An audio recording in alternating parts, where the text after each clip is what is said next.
Hello, magandang gabi mga idol ko. Ito yung hapunan ko ngayon, dragon fruit. At dahil uso sa ngayon, ayan. Bigay ng friend ko, Ate Irene. Dami, isang supot. Hello mga guys. Ito hapunan natin, dragon fruit.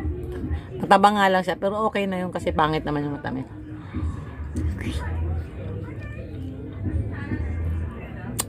Ang hilig-hilig ko daw mag-post. Anong gagawin ko mula noon pa naman, hindi pa ako nag-monetize ni Meta, nagpo-post na talaga ako. Hilig ko talaga yun. Basta wala akong binabanggit na tao, wala akong inaano. Kaya lang, yung iba kasi nagre-reklamo sila. Wala naman akong binanggit na pangalan. Malaya tayong mag-post, walang pakialaman. Kayo nga, ba't mag-posting kayo? Hindi kayo